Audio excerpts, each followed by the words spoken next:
33절, 34절입니다.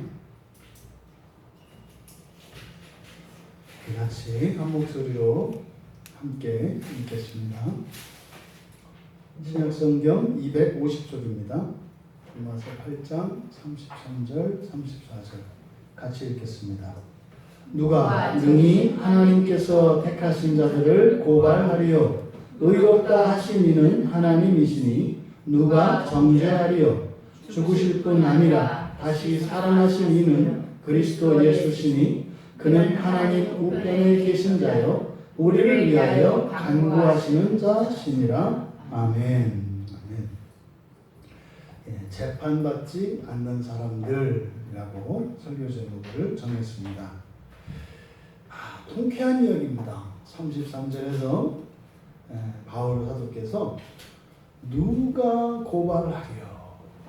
누가 고발하리요? 34절에서 누가 정죄하리요? 참 놀라운 계시이고 그리스도 안에 있는 자들에게 참으로 통쾌한 이야기고 영광스러운 말씀입니다.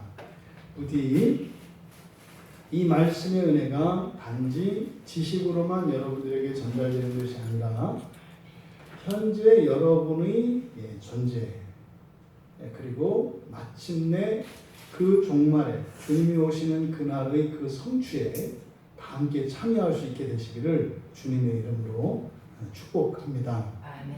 먼저 33절과 34절을 보시면 문단 나누기를 좀 하는데 이제 여러 가지 이제 학자들 간의 주장이 있습니다. 근데 지금 우리말 성경에는 33절과 34절이 지금 33절의 끝에 이는 하나님이시니 누가 정죄하리요 이렇게 되어 있어서 33절의 끝부분 의롭다 하신 이는 하나님이시니 이것과 누가 정죄하리요 여기까지를 하나의 문장으로 보셔야 합니다. 그래서 이것이 지금 33절과 34절로 이렇게 반토막이 나 있기 때문에 이 문장이 잘 이해되기가 어렵습니다. 그래서 34절의 맨 앞부분 누가 정죄하리요 이것을 33절에 연결된 한 문장이다. 이렇게 이해를 하시고 보시면 본문을 이해하기가 쉽습니다. 이제 그렇게 보면 두 가지 내용을 하는 거죠. 두 가지 내용을 말씀하고 있는 겁니다. 누가 고발하겠느냐, 누가 정죄하겠느냐. 그런데 이제 누가 이제 고발할 자들을 하나님께서 택하신 자들 이렇게 얘기하는 겁니다. 그러니까 하나님께서 택하신 자들을 누가 고발하겠느냐. 또 33절의 끝에 우리말 성경에는 의롭다 하신 이는 하나님이신 이렇게 되어 있습니다만 여기서는 하나님이 의롭게 하시는 자들을 누가 정죄하리요 이렇게 되어 있는 겁니다.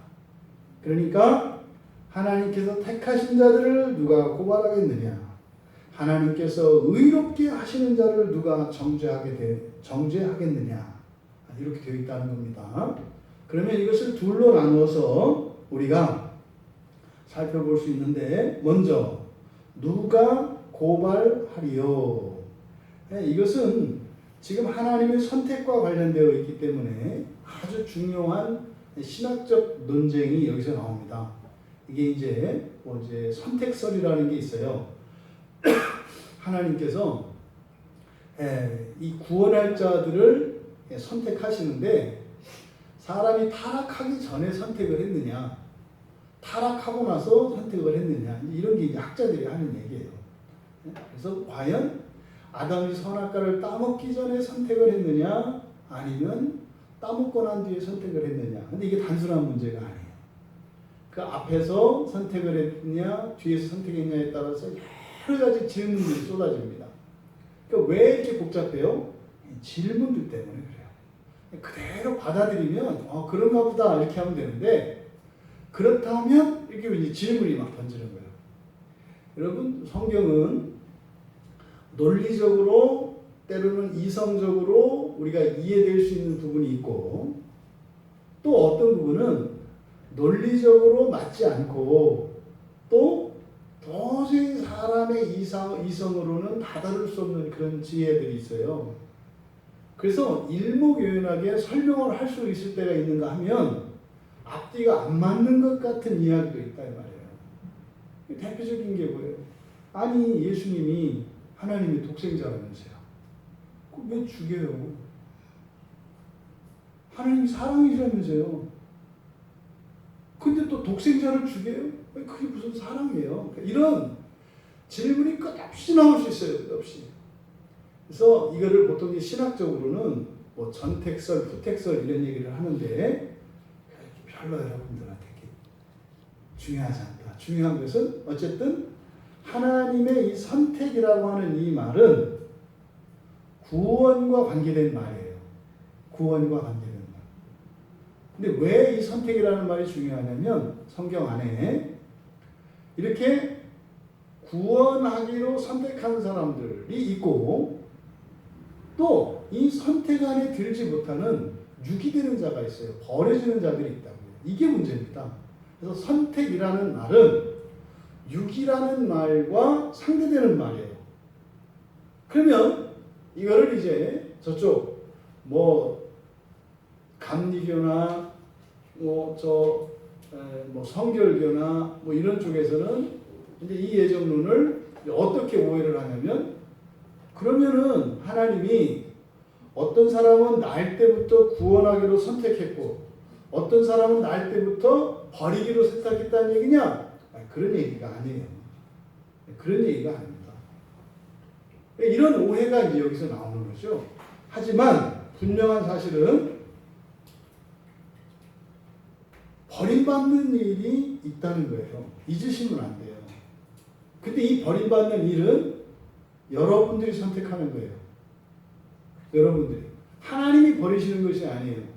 그래서 이 선택과 유기, 다시 말해 하나님이 구원하시고 버리시는 이 일은 여러분들에게 하나님께서 주신 기회예요. 지금 이 순간도 마찬가지입니다.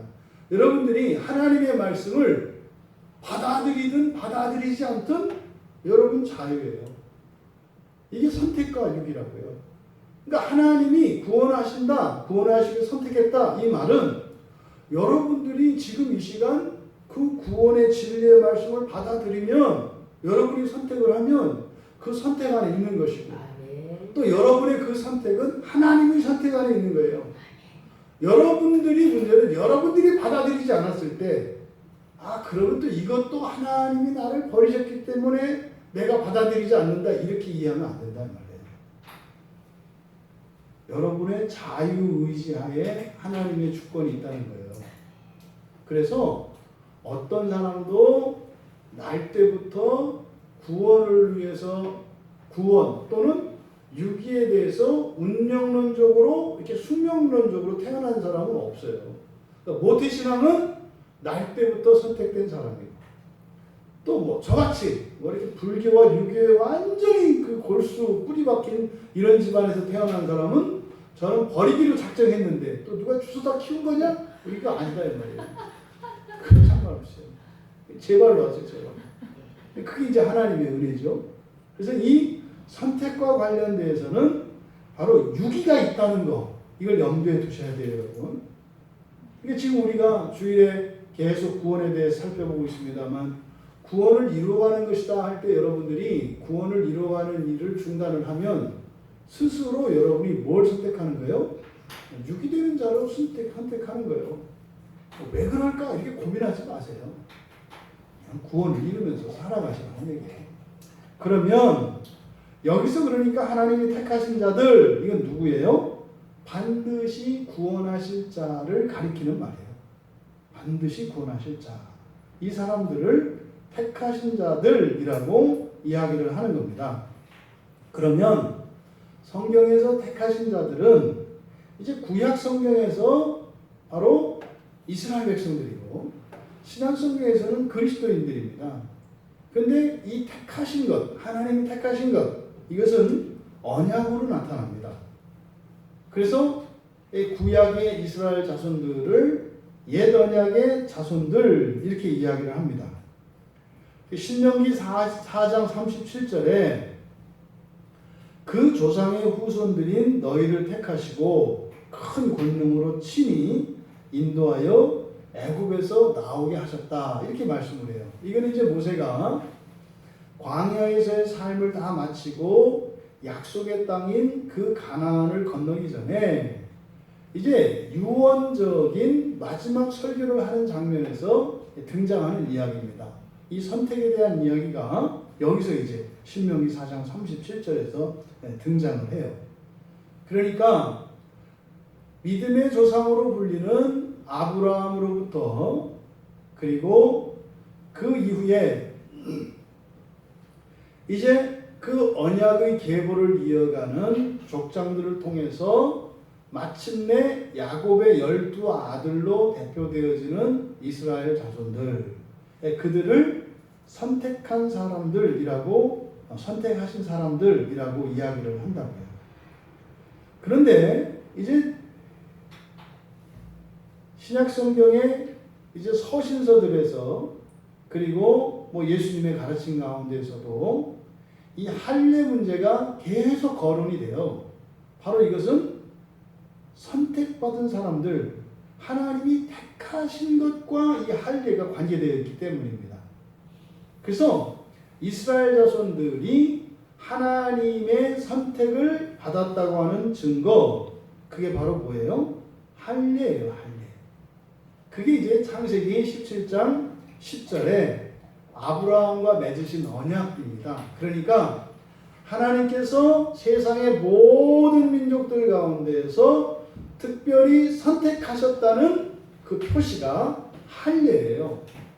그래서 구약의 사람들이 할례에 목을 매는 것이고 또 그리스도인들 가운데에서도 이 할례에 대해서 강조하는 일들이 일어나는 거예요. 왜요? 하나님의 선택과 관련된 것이기 때문에.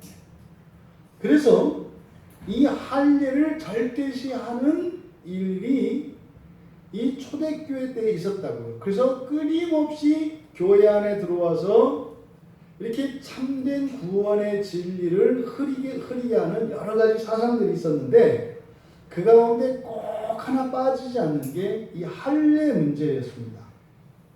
왜 이 말씀을, 이 할례 문제를 가지고 왜 사람들이 그렇게 집착을 버리지 못하고 거기에 집착을 하고 왜 할례에서 자유롭게 되지 못했을까?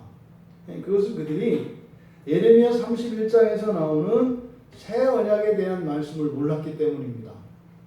그래서 예레미야 31장 31절에 보면 날이 이르게 되면 이스라엘 집과 유다 집에 새 언약을 맺으리라 이렇게 말씀을 하세요. 그러니까 과거에 아브라함과 맺었던 그 언약은 할례 언약으로 대표될 수 있는데 장차 이스라엘과 유다라고 하는 것은 남과 북으로 갈려진 분열왕국입니다. 그래서 유대민족 이스라엘 자손 전체를 일컫는 말이 이스라엘 집과 유다 집이죠. 그러니까 이스라엘 모든 12지파가 새 언약을 맺게 된다는 거예요. 그러니까 더 이상은 육체의 할례를 맺지 않는 새 언약을 맺어야 한다고 하는 예언이 예레미야 31장 31절에 기록이 되어 있다고요. 그리고 예레미야 32장 40절에 보면 그것을 영원한 언약이라고 합니다. 떠나지 않으시리라는, 그러니까 복을 주기 위해 떠나지 않으실 것이라는 영원한 언약, 그것이 새 언약이라고 말씀을 해요. 그러니까 이 구약의 사람들이 하나님의 택하심을 받은 사람들이었는데 그들이 하나님의 택하심을 받은 증거가 할례였고, 하지만 예레미야 선지자를 통해서 하나님의 택함을 받은 자들의 표가 더 이상은 할례가 아닌 때가 온다라는 것을 가르쳐 주셨다고요. 이게 새 언약이에요.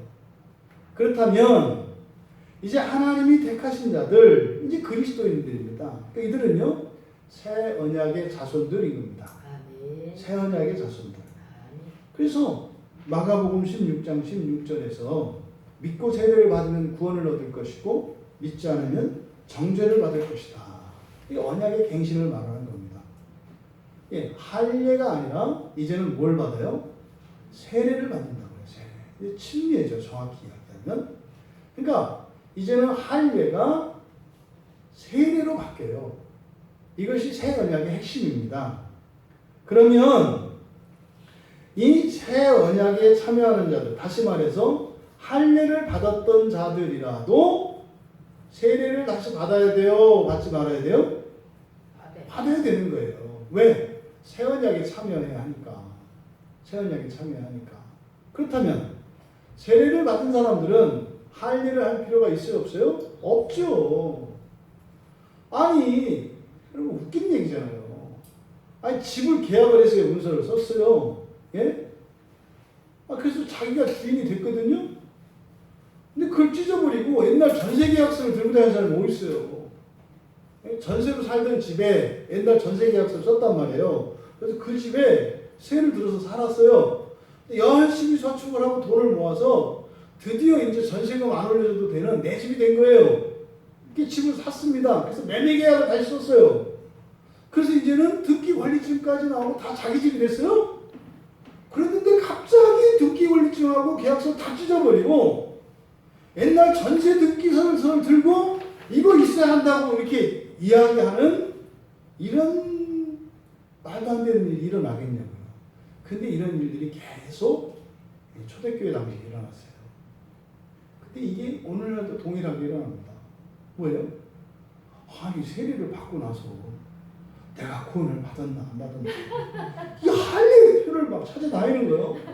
그러니까 이게 지금 이게 오줌인지 똥인지 뭐 이게 지금 분간을 못하고 지금 이게 가는 거죠. 이게 지금 초대교회 당시나 지금이나 똑같다고요. 그러니까 누가 이제 이때 당시에 누가 와가지고 야야야 예수를 믿어도 그거는 원래 이게 여호와 예수님이 뭐 예수님도 유대인이고 원래 그 하나님은 그 예수님의 아버지가 여호와잖아. 여호와의 아들은 예수고.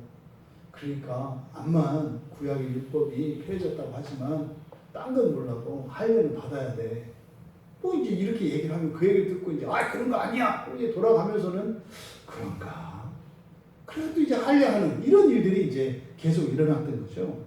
여러분, 믿고 세례를 받는 것, 이것이 구약의 할례를 대신하는 겁니다. 그러니까 결단코 오늘날 믿고 세례를 받는 일은요, 그냥 형식이 아니에요. 이거는 새 언약에 참여하는 것이라고요. 잊지 말아야 합니다, 여러분. 사도행전에 보면 8장 16절과 17절에 보면 이렇게 나와 있어요. 이는 아직 한 사람에게도 성령 내리신 일이 없고 오직 주 예수의 이름으로 세례만 받을 뿐이더라. 이에 두 사도가 그들에게 안수하며 성령을 받는지라. 이게 이제 무슨 말이냐면 빌립이 이제 전도를 합니다. 사마리아 지역에. 그래서 세례를 준다고요. 그랬는데 거기에 성령이 임하지 않았다는 거예요. 그래서 사도들이 그들에게 성령을 부어주기 위해서 찾아가서 안수를 합니다. 그래서요, 오늘날 세례할 때 어떻게 해요? 안수를 한다고요. 물을 뿌림과 동시에 이렇게 안수하잖아요. 그러니까 그냥 물속에 잠기는 것만이 세례가 아니라 거기에는 반드시 뭐가 들어가요? 안수가 들어간다고요. 안수가. 그래서 우리가 히브리서에서 할 때 이 안수는 절대로 무너뜨리면 안 된다고 그랬잖아요. 이 축복의 권세, 부모 그리고 목회자들 통해서 부어주는 이 안수, 이게 뭐예요? 언약과 관계되어 있다고요. 그래서 바로 오늘날 문세를 베풀며 목사가 머리 위에 안수하는 거예요. 이게 구약으로 치자면 할례 받는 일인 거죠. 그러니까 믿음으로 온전한 세례를 받을 때 이것이 새 언약 안에 참여하게 되는 겁니다. 그러면 이것이 하나님이 택하신 자가 되는 표가 되는 거예요. 그리고 예수님께서 마지막 만찬을 나누시면서 누가복음 22장 20절에서 성찬식을 통해서 잔을 마실 때 그것이 내 피로 세우는 새 언약이다 이렇게 말씀을 하세요. 그러니까요, 세례를 받은 사람들이 성찬에 참여함으로써 그 새 언약을 갱신하며 계승해 가는 거예요. 여러분이 맨 처음 세례를 받았어요. 그때 그 이전에 모든 죄가 씻겼습니다. 그런데 문제는 그 뒤로 또 죄를 져요. 또 죄를 져요. 무슨 말이에요? 다 더 타락하고 망가질 수도 있다 이 말이에요. 세례 받을 때보다도 더 망가질 수가 있어요. 그러면요, 다시 갱신해야 되는데 세례는 또 받을 수가 없어요. 세례는 한 번만 받거든요. 그래서 어떻게 해요? 성찬에 참여하여 잔을 마시고 잔을 마심으로써 새 언약을 갱신하는 효과가 있는 거예요. 그래서 하나님의 택하심을 받은 자들인 정상적이고 온전한 세례를 받은 사람들은 죽는 날까지 성찬에 참여함으로 그 새 언약이 유효하게 되는 겁니다. 그래서 세례와 성찬을 성례라고 한다고요. 구약의 성례, 언약을 위한 성례는 뭐예요? 할례라고요. 신약의 성례는 뭐예요? 세례와 성찬이라고요. 그러니까 이것은 뗄 수가 없는 거예요. 그러니까 세례 없는 성찬도 없고 성찬 없는 세례도 없는 거예요. 이걸 오해하시면 안 돼요. 여러분, 하나님이 택하신 자들은 무엇을 의미한다고요? 하나님이 반드시 구원하실 자라는 뜻이라고 했어요. 그러니 세례와 성찬은 하나님의 택함을 받은 자들의 표인 것입니다. 이거는 단순한 형식이 아니에요, 여러분. 이거는 성례입니다. 만약에 하나님의 택하심 안에 들지 않으면 어떻게 된 거라고요? 유기된 자를 의미한다고요. 어떤 사람이 세례를 안 받아요. 어떤 사람이 성찬에 참여하지 않아요. 스스로 뭐 한 겁니까? 스스로 유기된 자가 되는 것을 의미해요. 유기된다는 의미는 두 가지가 의미 있죠. 두 가지 의미. 영원히 버려지는 것과 일시적으로 연단을 위하여 지옥에 던져지는 것. 이 두 가지 의미가 유기 속에 있습니다.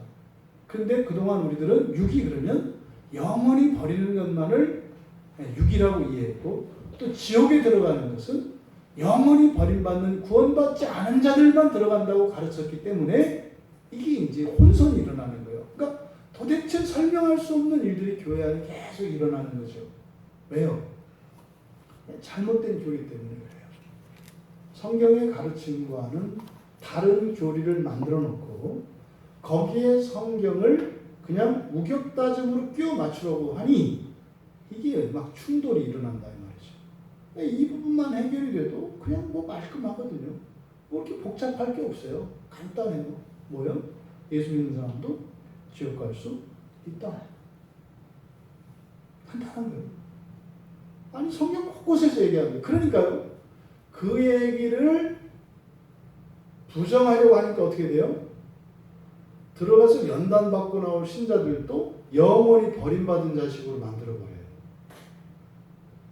여러분, 그러니까 이 말도 안 되는 이런 하나님의 진리가 꺾이는 일들이 계속되어 왔다. 자, 그렇다면 여러분, 이렇게 택하신 자들, 이 언약의 자손들이죠. 이 언약의 자손들은 분명히 우리가 잘 생각해 봐야 합니다. 지금 여기서 택하신 자들, 이 언약의 자손들을 누가 고발하리요? 이렇게 얘기했어요. 이 고발하다라고 하는 이 말은 법정 용어입니다. 소송을 건다는 거예요, 이렇게. 그래서 뭡니까? 심판을 기다린다는 뜻이죠. 여러분, 심판한다는 것은 이게 무슨 의미입니까? 심판한다. 그러면은요, 그것은 이 사람이 죄가 있는가 없는가를 가리는 거죠. 죄가 있는가 없는가를 가리는 거예요. 그러니까 아무 죄 없는 사람들을 이렇게 고발할 수가 없어요. 그럼 고발할 내용이 있어야 되잖아요. 고발한 내용은 범죄 사실이라고요. 그런데 여기서 지금 바울 사도가 뭐라고 그랬습니까? 하나님께서 택하신 자들을 누가 고발하리요? 이거는 고발할 수 있다 없다? 고발할 수 없다. 그럼 물어봅시다. 여러분들 세례 받았죠? 여러분 더더군다나 지난주 좀 따끈따끈하잖아요. 여러분 성찬에 참여하셨잖아요. 여러분들 고발할 일 없어요? 여러분들 고발할 일 없냐고? 그럼 어떻게 되는 거예요? 어머나, 난 택하신 자가 아닌가 봐? 뭐 이렇게 되는 거예요. 지금 이게 단순한 문제가 아니에요. 하나님께서 택하신 자들을 누가 고발할 수 없다는 거예요. 절대로. 그런데 아니 그럼 하나님께 택하신 자가 아니 제대로 세례 받고 성찬에 참여하면 택하신 자라며. 그럼 나네? 당신 아무도 당신을 고발할 자가 없어요? 아, 또 그건 아니네. 이렇게 되는 거예요. 여기서 그러니까 이 고발한다라고 할 때 이 고발하는 법정은 어느 법정입니까? 종말의 법정이에요. 종말의 법정을 이야기하는 거예요. 오늘의 법정이 아니라 종말의 법정이라고요. 개인의 종말은 어디입니까? 네, 개인의 죽음이고요. 또 실제로 신자들의 그러니까 이 세상 모든 인류의 최종적인 종말은 새하늘과 새 땅이 열리는 천년왕국이 지나서 새하늘과 새 땅이 열리기 직전에 있는 그 대심판이에요. 그런데 주님이 오시는 때도 종말이에요. 어떤 사람들은 주님이 재림하시는 그 날에 부활에 참여하거든요. 그때도 심판이 임한다고요. 그러니까 지금 여기서 말하는 이 고발이라고 하는 고발하는 법정은 바로 종말의 심판을 가리킨다. 이게 예전에 우리가 스가랴서 사경위를 했었거든요. 되게 어려운 내용이었어요. 그때 이제 스가랴서 3장에 보면 스가랴서 3장 1절에서 5절에 보면 사탄이 여호수아를 막 송사해요. 이 그런 거죠. 지금 이제 우리처럼 지금 막 사탄이 막 고소한다고 이렇게. 그런데 하나님이 그래 맞아. 뭐 여호수아가 흠이 많아. 우리가 여러분 여호수아서를 다 봤잖아요. 여호수아서는 뭐예요? 처음부터 끝까지 다 잘못한 얘기예요. 잘한 것도 많아. 인간적으로는 위대하고 훌륭하고 뛰어난 지도자고 맞아요. 근데 이상하게 하나님 앞에서만 맨날 삐딱한 게 여호수아예요. 그래야 다 끝나고 나서 마지막 죽을 때 가서 종이 되는. 여러분들은 하나님 자녀들인데 이 레벨이 어마어마하게 차이가 나는 거예요. 근데 그 여호수아를 사단이 송사해요. 고발한다고요. 근데 그때 여호와께서 사단을 책망하세요. 그리고 그 대제사장 여호수아의 죄를 사하시고 아름다운 옷을 입히고 관을 씌워주시는 일이 일어나요. 그런데요, 그는 여호수아 자신의 어떤 정결함과 거룩함 때문이 아니라 재판장이신 하나님께서 그를 의롭다고 선포하시고 깨끗하게 하셨기 때문이에요. 종말에 우리가 누누이 말씀드리잖아요. 우리가 구원을 이루며 살아갑니다. 그래서 우리가 완벽하게 우리가 하나님 자녀 되는 그 일을 다 이루어야 되는 것은 아니다. 우리가 우리의 구원을 정말 열심히 한결같이 이루다가 살고 죽으면 그때까지도 못 이룬 게 무한히 많아요. 무한히 많아요. 근데 그 남은 그것을 그리스도께서 대신해 주시기 때문에 우리가 완전해지는 것이다. 그래서 우리가 구원을 이루며 살아가는 그것이 우리의 공로가 될 수 없는 것이에요. 그런 겁니다. 그래서 여기서 말하는 이 고발이라고 하는 것은 종말을 말한다. 그럼 여러분 여기서 생각을 해볼 게 있어요. 택함 받은 자를 하나님께서 택하신 자들을 고발할 때 어떤 고발이 있을 수 있을까요? 두 개의 고발이 있을 수 있어요. 하나는 그들을 선택한 하나님의 선택에 대해서 고발할 수 있어요. 하나님이 하나님의 선택은 뭐라 했어요? 반드시 구원하시겠다고 하는 거라 했잖아요. 반드시 구원하실 자들이 하나님 선택하신 자들이 했잖아요. 그러니까 뭐요? 뭐 이렇게 지렁이만도 못한 야곱을 데려다가 이렇게 하나님이 선택하셨는데 하나님의 선택이 과연 됐을까요? 뭐 이런 얘기예요. 그러니까 하나님의 선택을 고발할 수 없다는 거죠. 지금 바울 사도의 말은. 또 하나의 고발은 그거죠. 그죠? 선택하신 자들에 대한 고발이에요. 이게 이제 앞서서 이야기했던 스가랴 선지자가 이야기했던 사탄이 여호수아를 고발한 거죠. 그러니까 여러분들은 고발한다고요. 저도 고발해요. 저거 김찬재 목사 저거 저 아직도 재성질에 팔으라고 저거 뭐 이렇게 고발한다 이 말이에요. 그런데 고발할 수 없는 이유는 뭐라고요? 앞에 28절과 30절에서 뭐라고 했습니까? 합력하여 선을 이룬다고 그랬죠. 합력하여 선을 이룬다고. 우리의 완전함으로 선을 이루시는 것이 아니라 의롭게 하시는 게 아니라 우리의 죄와 허물까지도 하나님이 사용하셔서 완전히 의롭게 하신다. 그럼 이제 마귀가 뭐라고 했어요? 그런 게 어딨냐고. 아니 의로운 건 의로운 거고 죄된 건 죄된 거지. 어떻게 선한 것과 악한 것 이 모든 것이 다 그렇게 합력해서 선을 이루는 그런 게 어딨냐고. 그게 하나님의 신비요. 그게. 그러니까 여러분 우리 안에 뭐 좀 자랑할 게 있다고 해서 할 것도 아니고 우리 안에 좀 허물이 있다고 해서 운명이 주고 뭐 이렇게 할 것도 아니다 이 말이에요. 뭐 이렇게 얘기하면 여러분들이 다 동조하죠. 실제로 여러분 실생활에서 어떤 일이 일어나냐면 좋고 기쁘고 자랑스러운 일은 할렐루야 하는데 내 마음에 안 들고 내가 불편하고 내가 안 좋은 거는 원망하고 불평한다 이 말이에요. 조금만 상황이 그러면 헬렐레 조금만 틀어지면 그냥 얼굴 붉으라. 여러분 합력하여 선을 이룬다는 말씀이 이거예요. 여러분. 여러분 보세요. 인간관계 안에서도 누가 이게 좀 좋게 대해주면 너밖에 없어. 너를 위해서 내 목숨을 다 줄 수 있어. 그러다가 뭐 다른 사람보다 나를 뭐 무시하고 이러면 어떻게 돼요? 속았어. 내가 그런 게 아니었는데 이를 가고 다시는 안 보리라. 뭐 이러는 거 아니에요. 뭐 하나님이 그렇게 해주면은 감사하다고. 조금만 어려움이 생기면은 그냥 이를 팍팍 깔고. 요거예요. 여기 실생활에서는 이렇게 나타나는 거예요. 우리에게는. 여러분, 누가 하나님께서 택하신 자들을 고발하리요 할 때는 그 당사자뿐만 아니라 하나님의 선택에 대한 의심까지도 들어가 있는 것이다. 뭐라고 그랬어요? 앞에서 이미 아들의 형상을 똑같이 입고 의롭게 하시고 영화롭게 하셨다고 그랬잖아요. 어디서? 예정 안에서. 예정 안에서.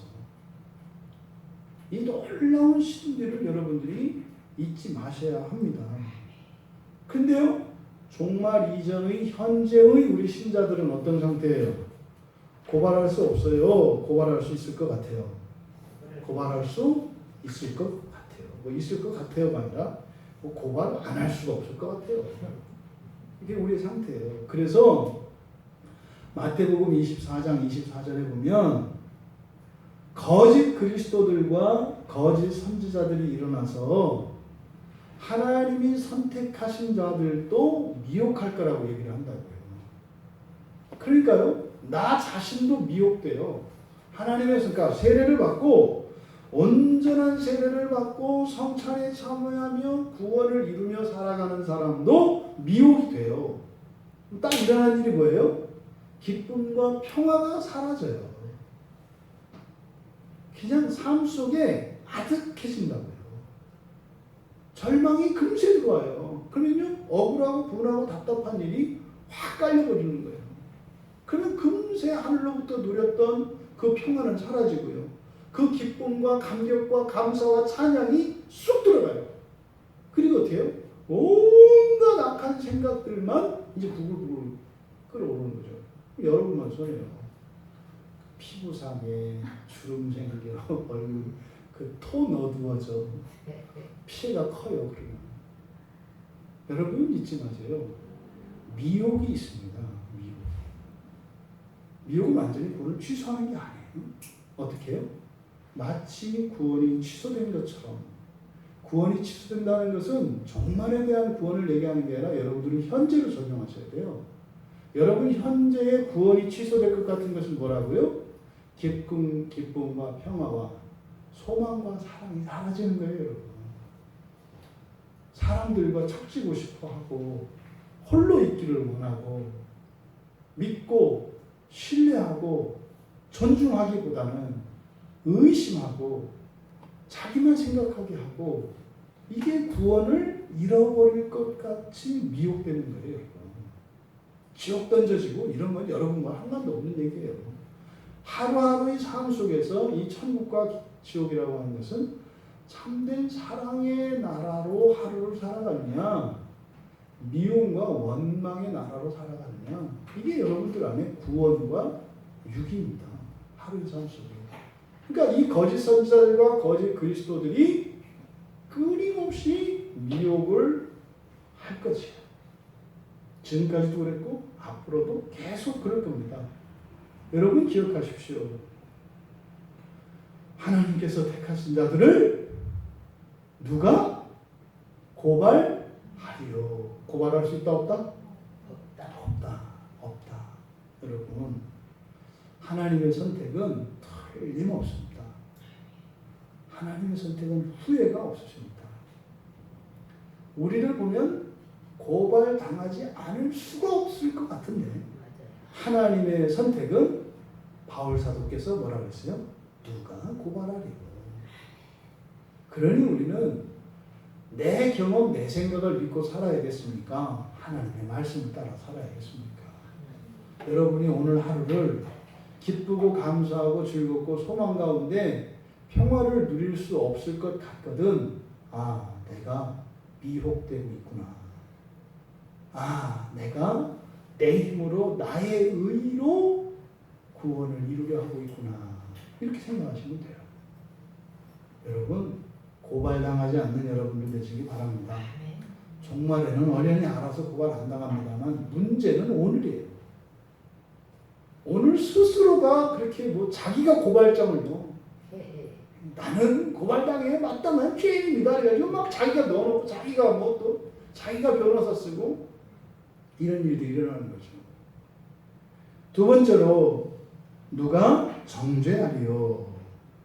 누구 이때 이 누구는 누굽니까? 바로 의롭다 하시는 이는 하나님이시오 이렇게 했는데 이게 번역이 잘못된 거예요. 바로 하나님이 강조되어 있어요. 바로 하나님이 의롭게 하시는 자들 이렇게 했어요. 딴 분도 아니고 바로 하나님이 직접 의롭게 하시는 자들을 누가 정죄하리요. 여러분 여기서 정죄한다. 이 카타크리노라고 하는 말인데 이 카타크리노는 유죄 판결을 말하는데요. 앞에서는 고발하리요 그랬잖아요. 여기서 정죄하리요. 그러면 이 사단 마귀가 계속 거짓 교사들을 통해서 이렇게 고발한다 이 말이에요. 그런데 설사 재판에 간다 하더라도 유죄 판결이 나온다 안 나온다? 안 나온다는 거예요. 누가 정죄하리요? 이 말은 누가 죄 있다고 판결을 내리겠느냐? 이 사실은 이 판결은 하나님이 하시는 판결이거든요. 그러니까 하나님이 죄 있다 판결할 수 없다는 거예요. 누가? 하나님이 의롭게 하시는 자들은. 하나님이 의롭게 하시는 자들은 누굽니까? 선택받은 자들, 그 가운데서 구원을 이루며 살아가는 자들이에요. 하나님이 의롭게 하시는 자들은 모든 사람들이 아니에요. 하나님이 부르신 자들, 그 가운데 택하신 자들, 그 가운데에서 구원을 이루며 살아가는 사람들이에요.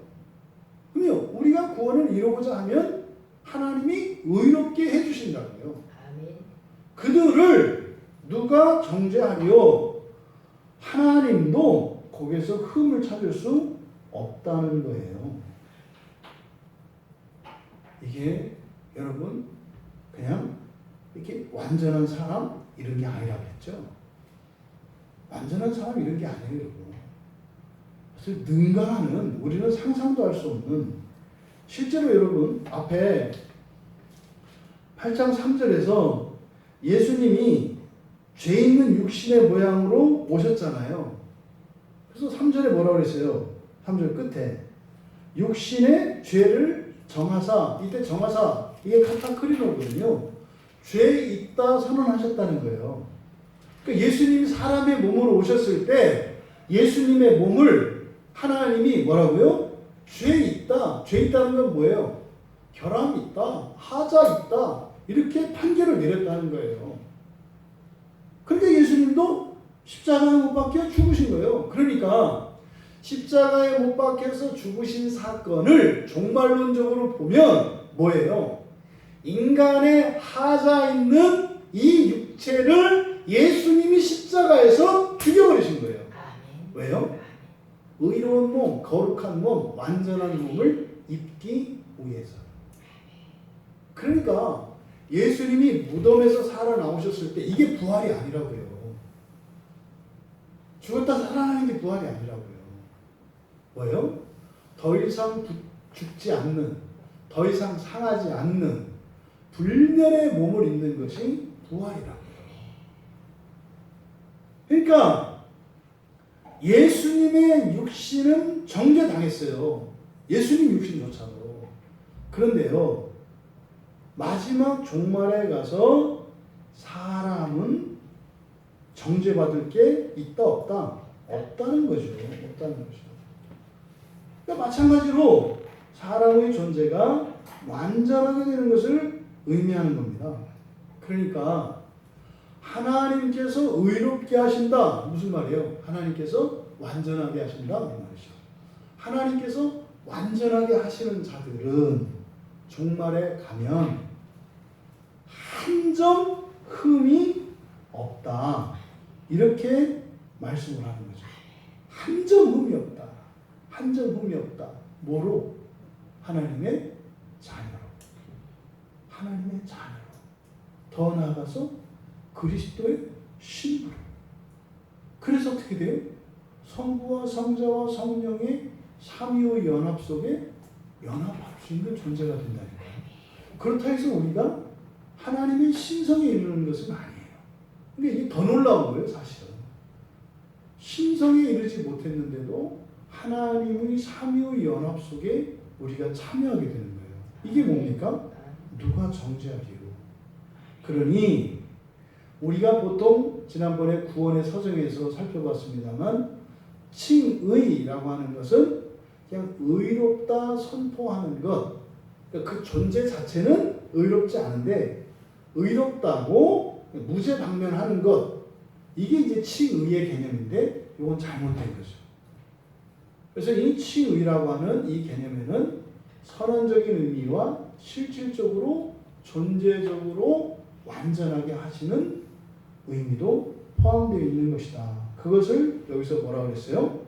하나님이, 바로 하나님이 의롭게 하시는 자들이에요. 그러니까 의롭다 하시니, 이게 지금 번역이 완전히 잘못된 거예요. 그러니까 의롭다 하시니, 그러니까 이게 지금 칭의 이렇게 된다고요. 근데 그 원문이 그렇게 되어 있어요. 의롭게 하시는, 하나님이 의롭게 하시는 자들. 이게 그래서 33절과 34절의 이 문맥을 어떻게 이것을 나누냐에 따라서 이 문장의 의미가 달라진다고요.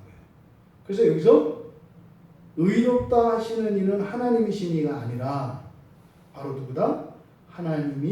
바로 하나님이 의롭게 하시는 자들.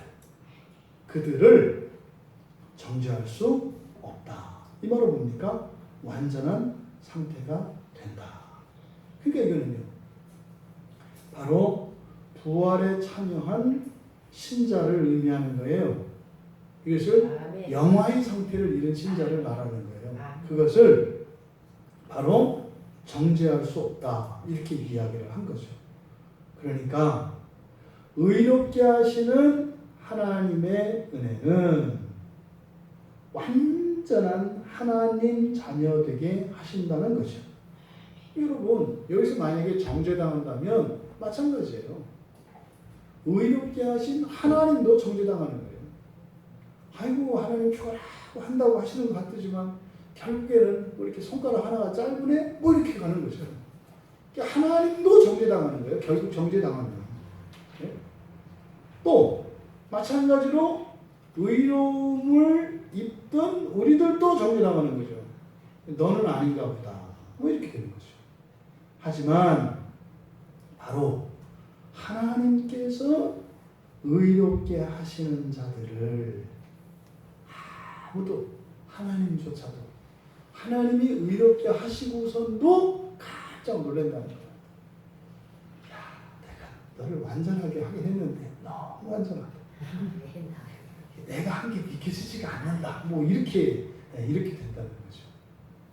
여러분, 여러분들이 바로 이렇게 구원을 이루어가며 살아간다면 바로 이렇게 완전한 하나님의 계획이 완전하게 성취된다라고 말씀을 하고 있는 겁니다. 왜 이런 얘기를 해요? 지금 나를 보면 도저히 믿어지지가 않는다고요. 지금 당신을 보면 도저히 연결이 안 된다고요. 그러니까 불가능하니까 하나님 위대하신 거예요. 아멘. 조금이라도 싸게 보이면 하나님이 더 완전한 거예요. 그러니까 우리가 하나님의 영광을 높이는 방법은 뭐예요? 우리가 완벽하게 망가지는 거예요. 완벽하게 망가진다는 게 뭡니까? 이미 사실은 망가져 있어요. 그거를 자각하고 회개하고 드러내는 거죠. 하나님, 저는 소망이 없는 자입니다. 이때 하나님의 영광이 높아져요.